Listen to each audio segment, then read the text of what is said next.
पिछले महीने गोवा में बीजेपी नेता सोनाली फोगाट की रहस्यमयी परिस्थितियों में हुई मौत की जांच सीबीआई ने अपने हाथों में ले ली है और सीबीआई सूत्रों के मुताबिक सीबीआई की टीम आज गोवा जाएगी। अधिकारियों ने गुरुवार को बताया कि केंद्रीय जांच एजेंसी ने गृह मंत्रालय के एक संदर्भ पर गोवा पुलिस की एफआईआर फिर से दर्ज की है और सीबीआई की टीम सीएफएसएल विशेषज्ञों के साथ आज गोवा पहुंचेगी और दस्तावेजों को इकट्ठा करने का काम भी किया जाएगा। साथ में वो स्थानीय पुलिस अधिकारियों और उन डॉक्टरों से बातचीत करेगी जिन्होंने सोनाली को अस्पताल लाए जाने के बाद उनकी जांच की थी। सूत्रों ने कहा है कि विसरा के नमूने से फोगाट की मौत के कारणों का निश्चित रूप से सुराग मिलेगा और बता दें कि गोवा के मुख्यमंत्री प्रमोद सावंत ने केंद्रीय गृह मंत्री अमित शाह को पत्र लिखकर फोगाट की मौत की सीबीआई से जांच कराने का अनुरोध किया था।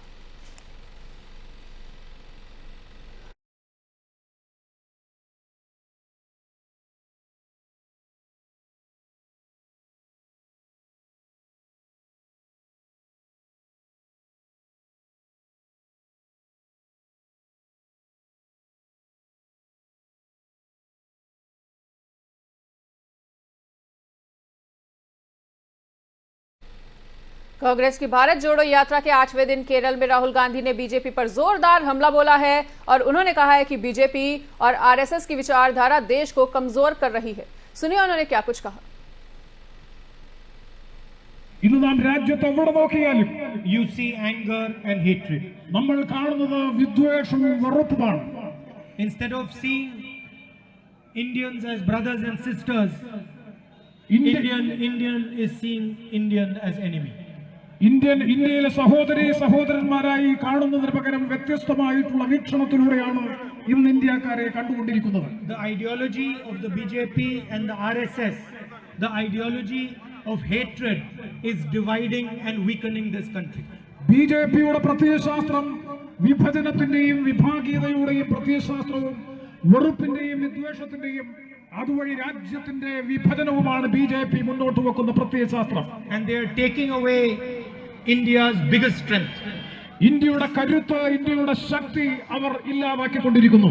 What is India's biggest strength? എന്താണ് ഇന്ത്യയുടെ മഹത്തായ ശക്തി, കരുത്ത്? It is respect for the other person's idea. മറ്റുള്ള പ്രത്യയശാസ്ത്രങ്ങളെയും ആശയങ്ങളെയും ബഹുമാനിക്കുക എന്നുള്ളതാണ് ഇന്ത്യയുടെ ഏറ്റവും വലിയ കരുത്ത്. It is tolerance. അത് സഹിഷ്ണുതയുടേതാണ്. It is affection even for your opponents. സൗഹൃദത്തിന്റെയും വിരോധികളോട് പോലും സൗഹൃദവും സഹോദര്യവും പുലർത്തുന്നതാണ് ആ വികാരം. Remember Mahatma Gandhi who fought a superpower. നമുക്ക് ഓർമ്മയുണ്ട് മഹാത്മാഗാന്ധി ഈ ബ്രിട്ടീഷ് ഇന്ത്യ ഗവൺമെന്റ് ഏറ്റവും വലിയ ശക്തിക്കെതിരായി പൊരുതി. Defeated a superpower with non-violence, with ahimsa. അഹിംസയും അതുപോലെ സമാധാനത്തിന്റെയും പാത സ്വീകരിച്ചുകൊണ്ടാണ് ലോകത്തെ ഏറ്റവും വലിയ ശക്തിക്കെതിരായി Mahatmaji പൊരുതിയത്. That is the true strength of India. That is the true strength of the people of Kerala. അതാണ് ഇന്ത്യയുടെ ശരിയായ വികാരം, അതാണ് കേരളത്തിന്റെ യഥാർത്ഥ വികാരം. And today India is being weakened because our true strength is being attacked by the ideology of the RSS and the BJP. ആർഎസ്എസിന്റെയും ബിജെപിയുടെയും പ്രത്യയശാസ്ത്രം നമ്മുടെ ആ കരുത്തിന്റെയും ശക്തിയുടെയും പൊതുവികാരത്തെ ദുർബലം. ഇന്ന് നാം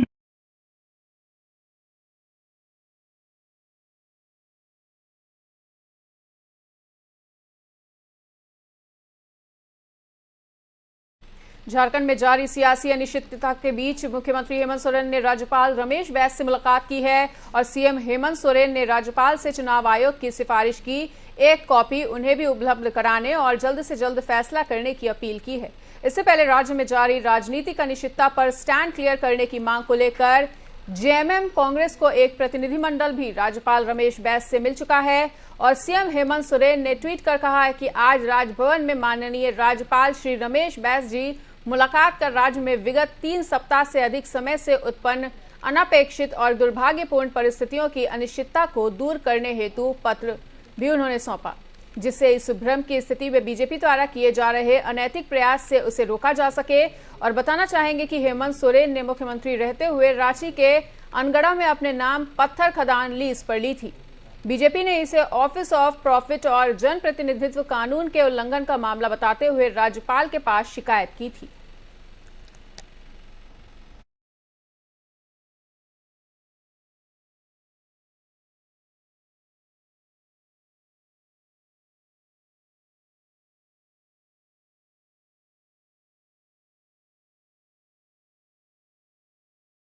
आए दिन सोशल मीडिया पर अरुणाचल प्रदेश के इलाकों में चीनी घुसपैठ की बातें सामने आती ही रहती हैं। चीनी घुसपैठ की अटकलों को अरुणाचल प्रदेश के मुख्यमंत्री पेमा खांडू ने सिरे से खारिज कर दिया है और उन्होंने दो टूक में कहा है कि भारत की सीमा में कोई चीनी घुसपैठ नहीं हुआ है। और उन्होंने आगे क्या कुछ कहा वो भी आपको सुनवाते हैं। स्टेट में जो अभी सोशल मीडिया में मैं कुछ दिन पहले देखा था कि चाइनीज लोग अंदर घुस गया और कुछ फिर कंस्ट्रक्शन कर रहा है।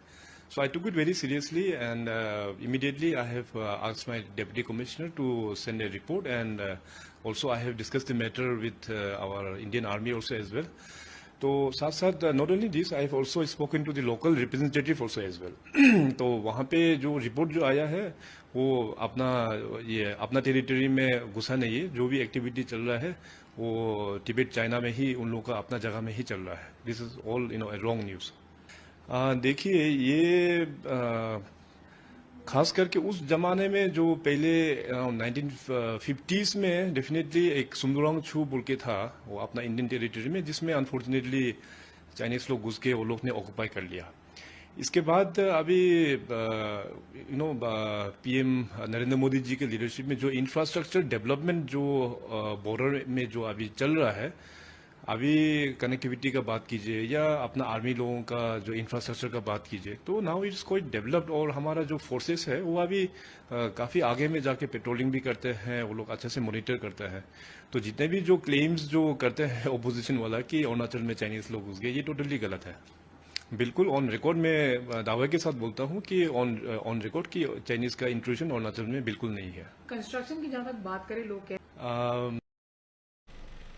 दिल्ली में आप और बीजेपी के बीच कूड़े को लेकर जुबानी जंग छिड़ी हुई है। वहीं दिल्ली सरकार के उप मुख्यमंत्री मनीष सिसोदिया ने बीजेपी पर आरोप लगाते हुए कहा है कि बीजेपी दिल्ली में 16 और कूड़े के पहाड़ बनाना चाहती है। मैं दिल्ली की जनता के साथ शेयर करना चाहता हूं ये जानकारी, और अगर ये इम्प्लीमेंट होता है जो खतरनाक प्लान इन लोगों ने बना रखा है तो दिल्ली की जनता के लिए बहुत खतरनाक है, दिल्ली की जनता के स्वास्थ्य के लिए बहुत खतरनाक है। इसलिए ज़रूरी समझा कि आपके माध्यम से जनता के सामने रखा जाए।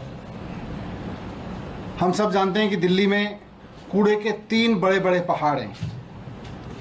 आप साउथ की तरफ से आओ, आप ईस्ट की तरफ से आओ, आप नॉर्थ की तरफ से आओ, दिल्ली में अगर एंटर करो हरियाणा से या यूपी से, तो 3 बड़े बड़े पहाड़ ये बताते हैं कि भारतीय जनता पार्टी ने पिछले 17 साल में क्या किया है कूड़ा मैनेजमेंट में दिल्ली में, एमसीडी में। यहां तक तो ठीक है, इन 3 कूड़े के पहाड़ों का मैनेजमेंट करना, इनको खत्म करना, यहां के कूड़े को मैनेज करना, इस सब की तो बात दूर की है। अब इन लोगों की साजिश है कि दिल्ली में इस तरह के 16 पहाड़ और बना दिए जाएं। दिल्ली में कूड़े के जिस तरह के अभी 3 पहाड़ खड़े हुए हैं और दिल्ली की जनता के साथ। बिहार के मुख्यमंत्री नीतीश कुमार ने मिशन 2024 को लेकर गुरुवार को बड़ा बयान दे दिया है और नीतीश कुमार ने कहा है कि अगर केंद्र में सरकार बनती है तो सभी पिछड़े राज्यों को वो विशेष राज्य का दर्जा देंगे।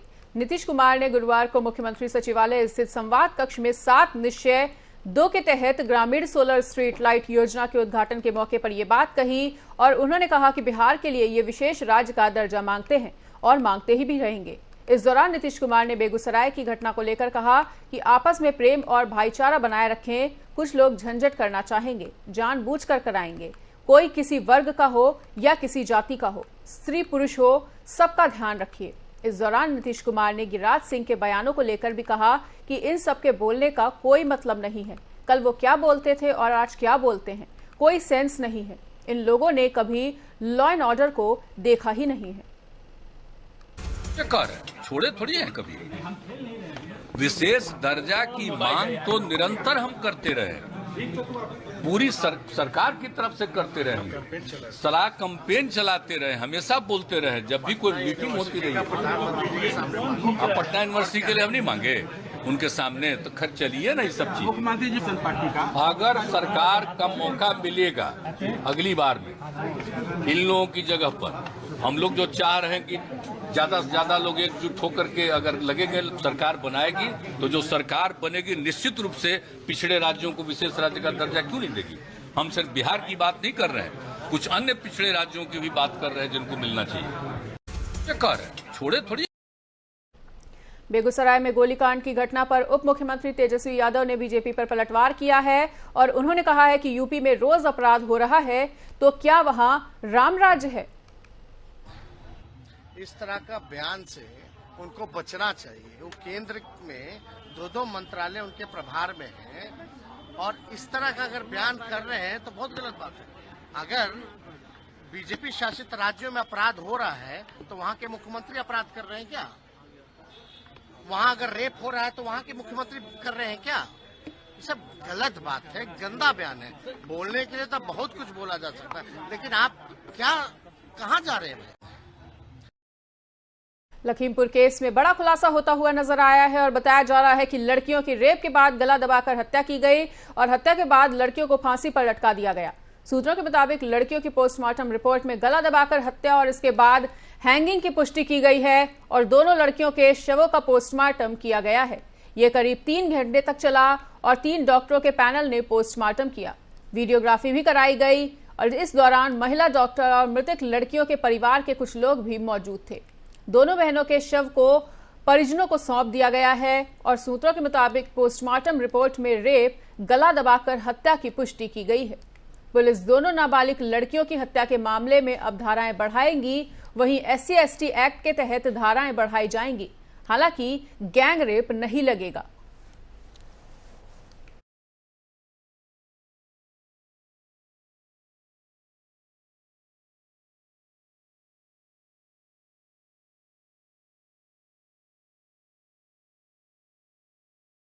सत्रह सितंबर को भारत में चीता लाने की तैयारी पूरी हो चुकी है और खुद प्रधानमंत्री नरेंद्र मोदी मध्य प्रदेश के कूनो नेशनल पार्क में चीता छोड़ने के समय मौजूद रहेंगे।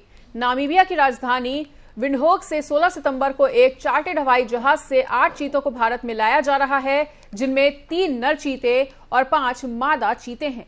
चीतों को भारत लाने वाले विशेष विमान की तस्वीरें सामने आई हैं, जिसमें चीतों की खूबसूरत पेंटिंग हुई है। विमान कंपनी ने इस फ्लाइट को विशेष फ्लैग नंबर 118 दिया है और कंपनी दुनिया में पहली बार चीतों को शिफ्ट करने के लिए फ्लाइट का संचालन कर रही है। ऐसे में ये उनके लिए एक ऐतिहासिक पल है और ये अंतर्राष्ट्रीय मानकों के बने क्रेट में लाए जाएंगे और सीधा जयपुर पहुंचेंगे। इसमें करीब 11 घंटे का वक्त लगेगा और फिर जयपुर से चार्टर्ड हेलीकॉप्टर के जरिए इन्हें मध्य प्रदेश के कूनो नेशनल पार्क ले जाया जाएगा, जहां पर नया हेलीपैड भी बनकर तैयार है। यहां ये 17 तारीख को ही पहुंचेंगे और विमान चीतों को लेने के लिए नामीबिया पहुंच चुका है। नामीबिया में भारतीय दूतावास ने इस विमान की तस्वीर भी ट्वीट की है।